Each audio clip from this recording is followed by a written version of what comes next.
ایمل کانسی کی گرفتاری کا دباؤ ڈالا گیا تو وہ خود ہی چلا گیا۔ مبینہ مخبریوں کے مطابق ایمل کانسی اس وقت پاک افغان قبائلی پٹی پر رہائش پذیر تھا اور امریکہ کے ایجنٹوں نے مخبریوں کو وہ تمام وسائل مہیا کیے کہ کس طرح ایمل کانسی کو پاکستان کی حدود میں لایا جائے، جہاں اس وقت پاکستان کے حکمرانوں سے ڈیل ہو چکی تھی۔ چمن اور سی بی پر امریکن کمانڈرز نے ایک مخبری کے کہنے پر دھاوا بول دیا اور افغان بارڈر پر ایک سردار کے ڈیرے کو گھیرے میں لے لیا، لیکن ایمل کانسی پھر بھی ان کے ہاتھ نہ آیا۔ ایک پٹھان دوست نے ایمل کانسی کو ایک پرکشش کاروبار کی پیشکش کی کہ وہ پاک افغان کے راستے روسی ایشیا پاکستان سمگل کر کے بھاری رقم حاصل کر سکتا ہے، اور یہی پیشکش اسے ڈیرہ غازی خان لے آئی، جہاں اس کو مخبری کر کے پکڑا دیا گیا۔ جون 1997 کو ڈیرہ غازی خان کے شالامار ہوٹل میں ایمل کانسی سیف اللہ خان کے نام سے کمرہ نمبر 305 میں ٹھہرا ہوا تھا۔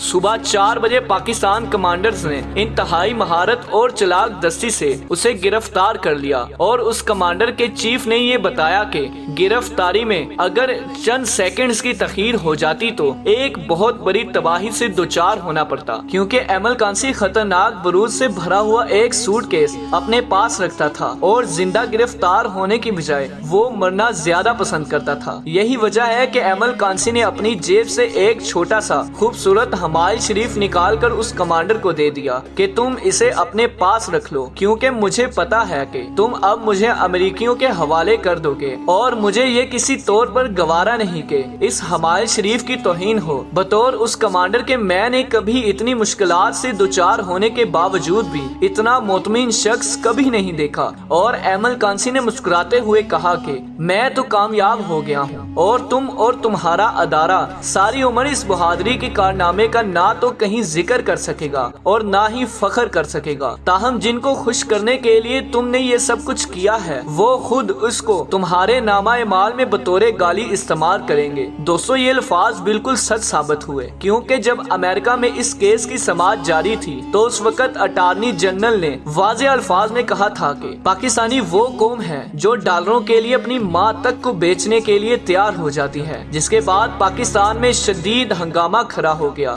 ناظرین گرامی، اسی طرح امریکہ میں یہ چلتا رہا اور وہی ہوا جس کا ڈر تھا۔ ایمل کانسی کو موت کی سزا سنا دی گئی، جس کے بعد اس کو کال کوٹری میں ڈال دیا گیا۔ یوں دن مہینے گزرتے گئے اور طویل مدت کے بعد ایمل کانسی کی سزائے موت کا وقت آ پہنچا۔ دوستو، یہ بات تو اٹل ہے کہ موت کا ڈر بڑے بڑے شہزوروں پر لرزہ طاری کر دیتا ہے اور فولادی اعصاب برف کی مانند گرنے لگتے ہیں، لیکن عام سی جسامت والے اس 48 سالہ شخص کا معاملہ مختلف تھا۔ وہ نہ ہی موت سے ہراسا تھا اور نہ ہی اپنے کیے پہ پشیمانہ، بلکہ وہ بہت ہی مطمئن تھا اور ایسا لگتا تھا کہ وہ توانیت اس کی جان تک اتر گئی ہے، یہاں تک کہ وہ اس دن بھی روزے میں تھا اور اپنے افطار کے لیے روٹی، انڈے اور کیلوں کی فرمائش کی اور خوب سیر ہو کر کھایا، جیسے وہ موت کے سفر پر نہیں منزل جانا پر جا رہا ہے۔ پروفیسر میاں سعید بھی اس کے پاس تھے، جو کہ شمالی ورجینیا میں اسلامک سینٹر کے سربراہ تھے۔ انہوں نے 11 ستمبر 2001 کے بعد بھی اس سے رابطہ نہیں توڑا۔ افطار سے فراغت کے بعد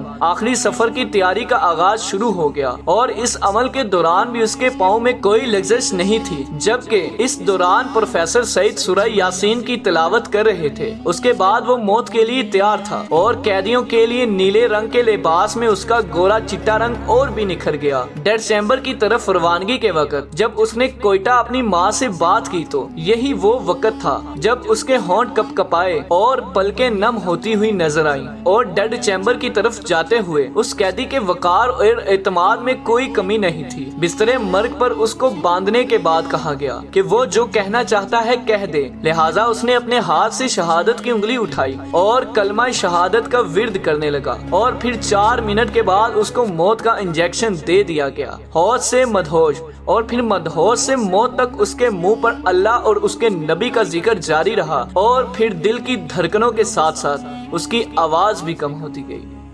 دوستو، ویڈیو اچھی لگنے کی صورت میں ہمارے چینل کو لائک، شیئر اور سبسکرائب ضرور کیجیے گا۔ اپنا اور اپنے گھر والوں کا بہت سارا خیال رکھیے۔ اللہ حافظ۔